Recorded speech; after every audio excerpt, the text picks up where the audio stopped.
Good morning, listeners of South Coast Radio. Firstly, let me apologize. I have a lovely, delightful cold. So if I sound a bit nasal, yes.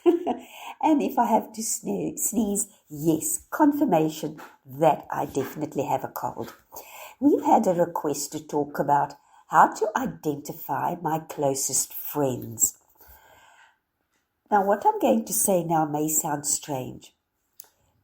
Friendship and how I identify and how I interact with my friends is more about me than my friends. What do I mean by this? Well, if I am insecure, if I have a low sense of self, this is going to put a strain on all my relationships, romantic and not romantic, because if I am in that position of insecure, low sense of self, I'm going to be looking for approval and confirmation from my friends that I'm awesome, or at the very least okay and accepted.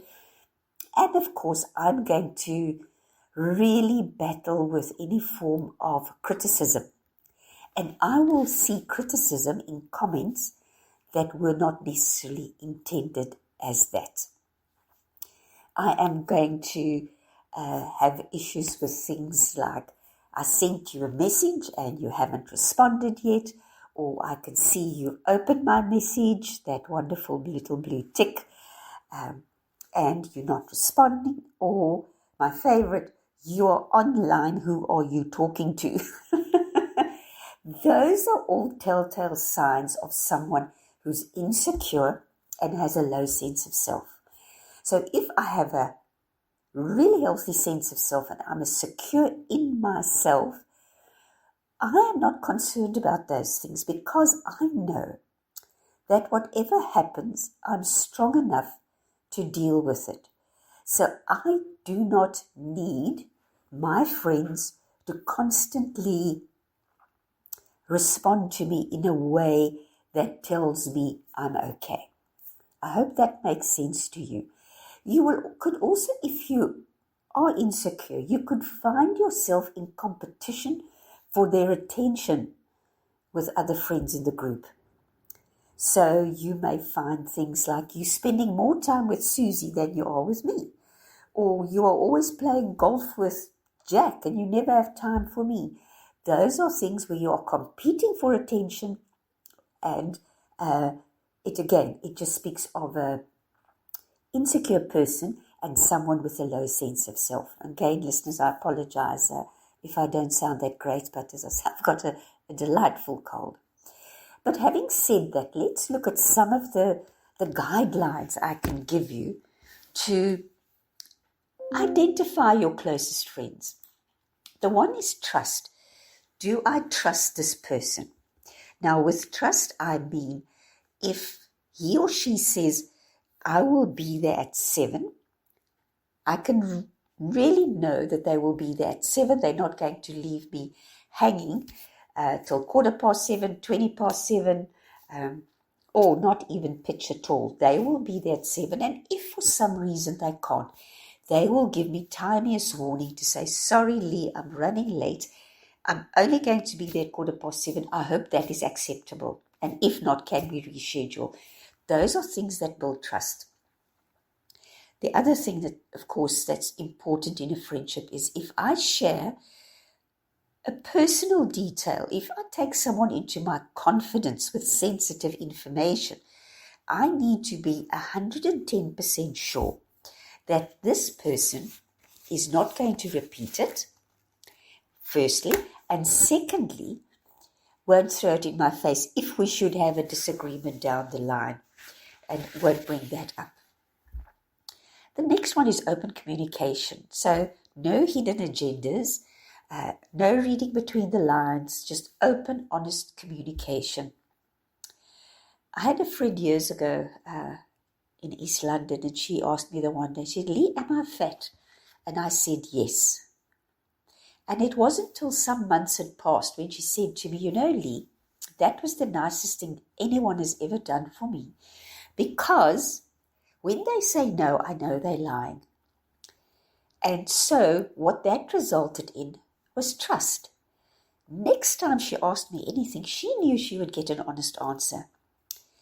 The flip side of that is I knew I could be honest with her, and she was not going to get all bent out of shape because I told her she was fat. Of course, the mere fact that she asked the question is indicative that she knew it already. But sometimes we just need that extra bit of push for us to do something about it. So if you are honest and open, people can trust you. So ask yourself, this friend, are they honest and open with me? And it can be something as simple as, how do I look in this shirt or these jeans or whatever it is? And if they give you an honest answer, that sometimes is going to say, you know what, I don't really think that's you, helps you trust them because they're honest. So don't get all bent out of shape about it.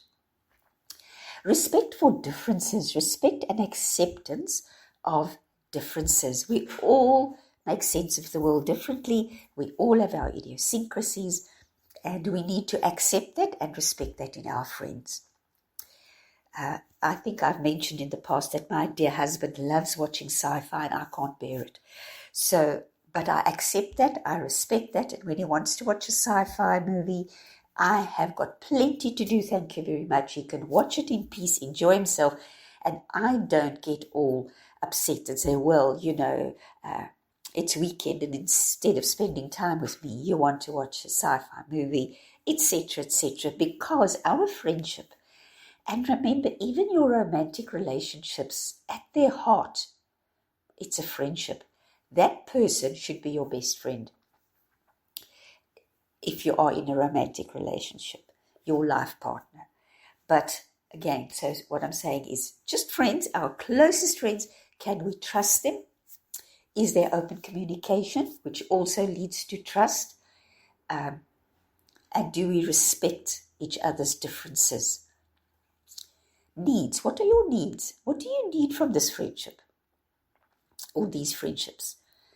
Because if I have certain needs, and we all do, and they are not met in that friendship, then it cannot be my closest friend. So those needs could be, I need to hear from you once a day or twice a day, or I'm going to be contacting you twice a day because I need that. And I'm not talking about contact that is born out of insecurity. I'm talking about a need to say, hi, how are you doing? How was your day? Or good morning, have a good day. Those kind of things that we need. We also can mix that in with personal values, like I need, because I work in an office environment, my weekends, weather permitting, I love to be outdoors. If we're going for a meal, if weather permits, I want to sit outside. I love going onto the beach. I love our trail runs. So that is a need that I have. If my best friend, my closest friends, have opposite needs, maybe they are people who are outdoors or on their feet all the time, so weekends come, they want to sit down, they want to relax, then that is going to make that friendship not that close. So perhaps those people who have different needs won't be my closest friends. Okay. Personal values must align. They do not have to be identical, but they must align. So honesty, fairness, punctuality. It may be religion for some people. Whatever that your personal values are, personal development, adventurous, those things must align because that's what you have in common and that is what you build your friendship on. So personal values should align. Humor, another one. If you can laugh more than criticize, if you can laugh more than get upset, if you can see the funny side of things, of your own behavior and of your friends, they will make mistakes, they will get upset, they will have good days and they will have bad days just like you. And if you can find the humor in that, that goes a long way to building those really close friendships. Genuine caring, and of course we all illustrate our caring in different ways, whether it is buying your friend a book that you know they've been wanting for no reason. It's not the birthday, it's not Christmas, it's not anything else. You just know that he or she has been, talking about a particular author's latest publication. Maybe you get it to them. Maybe you just pop around with a chocolate. Maybe you just pick up the phone and say, I know you weren't feeling that well yesterday or last week. I'm just checking in to see how you're doing. Or for no reason at all, just say, I'm checking in. How are you? So genuine caring. The genuine caring will also extend to those friends who celebrate your successes with you and support you. Not a yes man. Not somebody who's just for us, yes, you're doing great, yes, you're wonderful. Meanwhile, that's not really their feelings, their honest opinion, but someone who does not begrudge you your success and your good fortune, and will support you.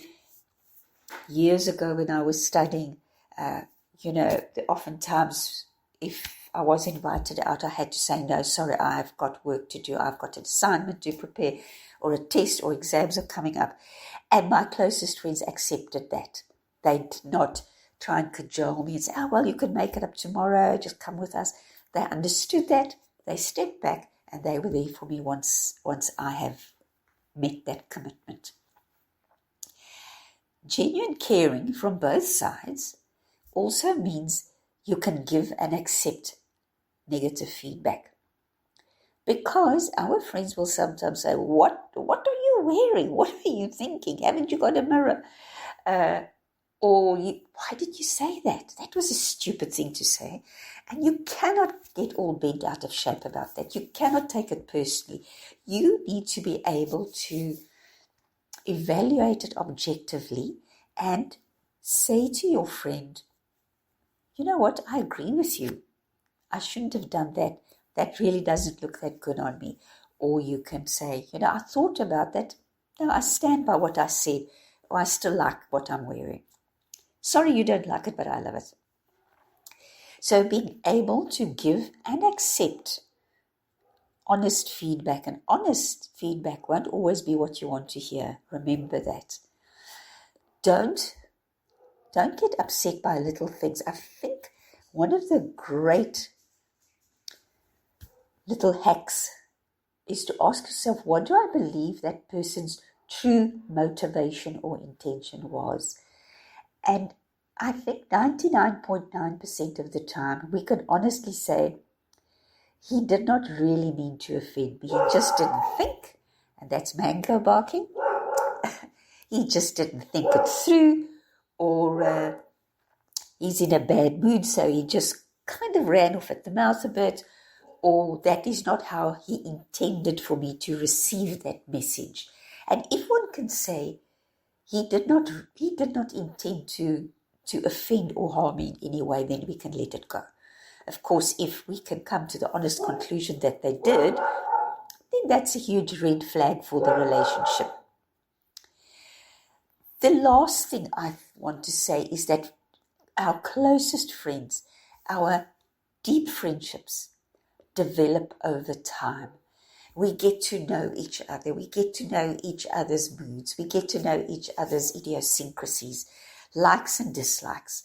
And we respect and accept that and still really love that person in spite of, and sometimes because of, the differences we have. Somebody may be the yin to your yang. Somebody may bring you out of your comfort zone. Open another door for you. May introduce you to something that, so I'm just going to close the door. May introduce you to something that you now love, that you didn't know you would like or believed you weren't interested in. So our closest friends, to be able to call someone my closest friend, takes time. I cannot have met someone a week or two ago and now proclaim that he or she is my closest friends or one of my closest friends. It takes time to build that level of trust and contentment in a friendship. And as I say, I would include your life partner in that, because at its root, your life partner should be your closest friend. And there should be that level of trust and contentment in the other person, irrespective of the differences. And yes, sometimes you tick each other off. Just like your life partner, your closest friends will sometimes tick you off, but you don't make a big deal of it. You ask yourself, what was their intention? And then you ask yourself, am I really responding appropriately? Or can I just let this wash over me? Is this still going to matter in 3 months' time? So I hope that helped. I hope that gave you a little bit of insight in our closest friendships. But remember, it starts with you. How confident am I? What is my sense of self-worth? And if those things are healthy, then I know whatever happens in a relationship, I'm able to process it and cope with it, and it's not going to sink me, or it's not going to harm me permanently. I'm able to process it and move forward. But think about these. Give it another listen. We are on Spotify, and you can catch this on YouTube. So please give it a thumbs up and subscribe so that it can remain and spread to people who need to and would like to listen to it. But I do hope that was helpful. Please keep your requests coming. We get some wonderful, interesting requests. And I hope you have a lovely day and a lovely weekend ahead. Till next week. The radio station you can't live without. This is your radio. This is South Coast Radio.